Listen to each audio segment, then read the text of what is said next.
Un point lumineux. C'est une source lumineuse ponctuelle située dans l'espace. La lumière se répand tout autour de sa source, dans toutes les directions.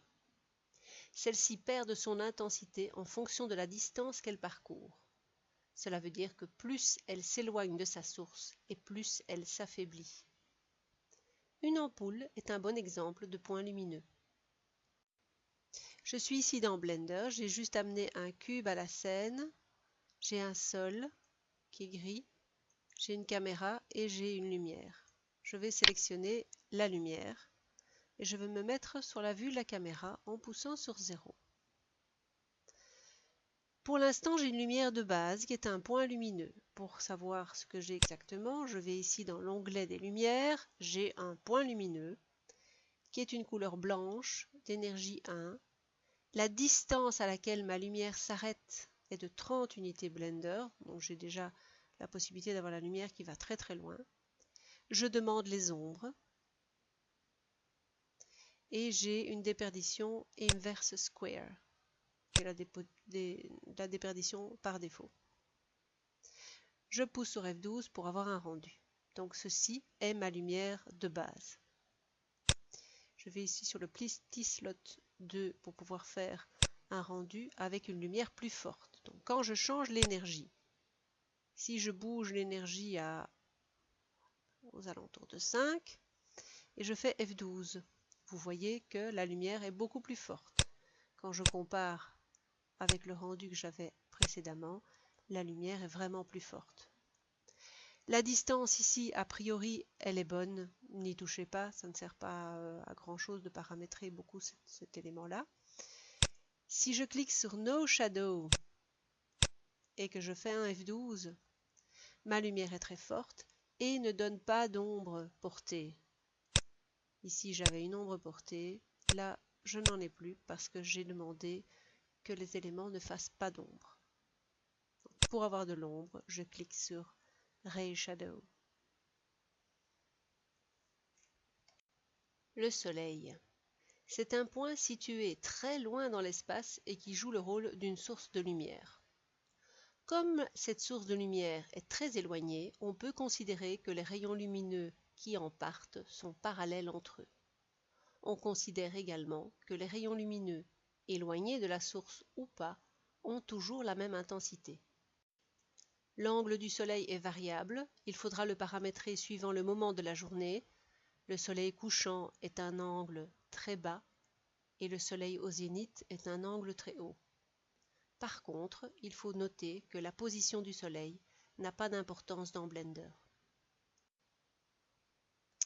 Pour le soleil, alors le soleil, j'ai sélectionné mon point lumineux, je le transforme en soleil et vous voyez qu'il y a une ligne en plus qui se rajoute. Donc il y a la projection ici au niveau du sol, c'est comme sur le point lumineux. Mais ici, c'est l'angle du soleil. La position du soleil n'a pas d'importance. Peu importe qu'on le mette même en dessous du sol, ça n'a aucune répercussion sur les rayons du soleil. Par contre, l'angle est important.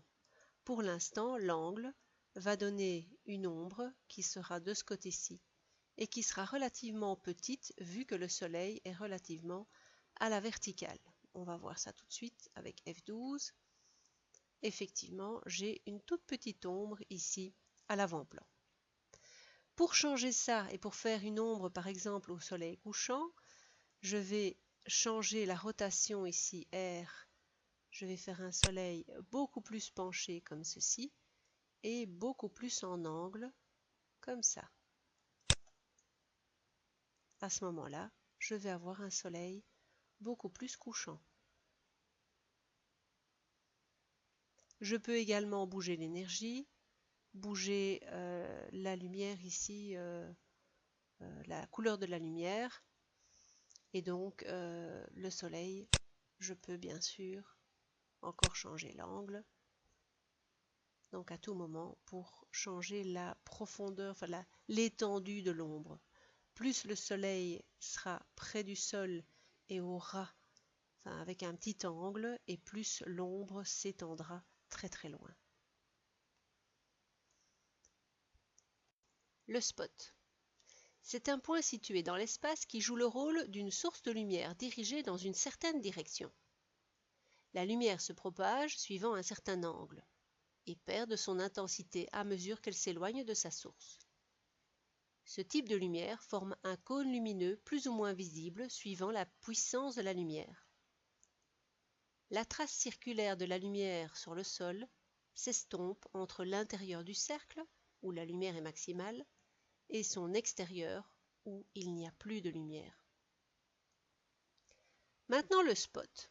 Je clique sur spot et je vois que ici ça a de nouveau changé, donc j'ai deux petits traits jaunes qui définissent l'étendue du spot et ici un trait jaune au milieu qui définit l'axe de visée du spot. Si je fais un F12 maintenant, j'ai un spot qui est relativement à l'avant-plan. Et effectivement, quand je regarde ici, l'angle du spot est relativement à l'avant-plan et ne touche pas énormément mon cube. Si je fais une rotation, ici, normalement, le spot devrait être dirigé tout pile sur le cube. Et en effet, le cube est au milieu du spot. Alors, il y a moyen de paramétrer un certain nombre de choses. La couleur de la lumière, bien sûr, l'énergie, la déperdition et la distance parcourue par la lumière. Au-delà de 30 unités Blender, il n'y a plus de lumière.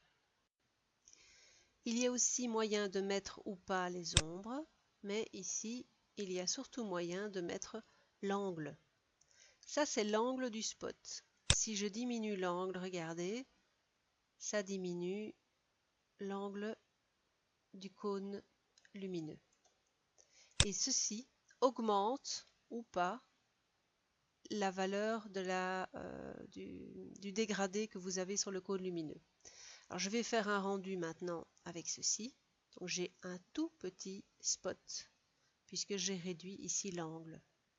Maintenant avec Blend, plus ou moins à la moitié, j'ai ceci comme dégradé. Si maintenant je fais Blend au maximum, vous voyez que le dégradé est plus fort. Et Blend au minimum, vous voyez que le cône lumineux est d'autant plus net.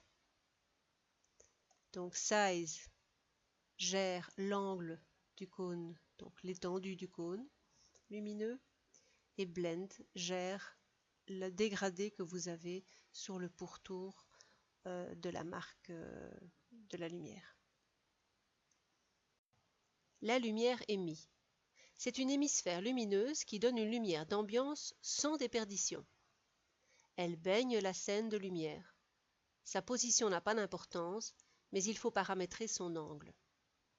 Cette lumière ne donne que des ombres propres, c'est-à-dire les ombres sur l'objet, et ne donne pas d'ombre portée. La lumière Area, c'est une surface lumineuse qui éclaire la scène. Elle a une position, une certaine forme, avec ses mesures propres, et elle est disposée suivant un certain angle. Bon, maintenant nous allons mettre une lumière émise. Vous voyez que ça a de nouveau changé au niveau de la symbolique. La lumière émise a une énergie et elle peut changer de couleur. Mais c'est tout, il n'y a pas grand-chose comme information au niveau de la lumière émise. Quand je fais F12, l'environnement est simplement baigné de lumière. L'énergie 1, a priori, est déjà fort importante. Si vous mettez 0.2 par exemple, vous avez une lumière d'ambiance nettement moins forte. Au niveau de la lumière Area, maintenant, quand je clique sur Area, vous voyez que j'ai carrément une surface qui se dessine ici en pointillé jaune. Vous pouvez activer ou pas les ombres, il y a toujours l'énergie, la distance. Il y a le gamma a priori est à 1, mais il est très fort à 1. Et vous pouvez ici faire des formes différentes et des grandeurs différentes. Alors ici je vais faire un F12, ça c'est la lumière Area de base. Quand je mets le gamma à 0.5, j'ai une lumière déjà plus agréable qui est moins forte. Et j'ai la possibilité aussi, par exemple, de jouer avec les ombres. Il y a aussi moyen de teinter les ombres d'ailleurs dans les autres lumières aussi. À ce moment-là, ça teinte légèrement l'ombre ici. On va faire un essai ici, hop, de mettre de l'orange par exemple. Si je fais F12, vous voyez l'ombre est teintée en orange.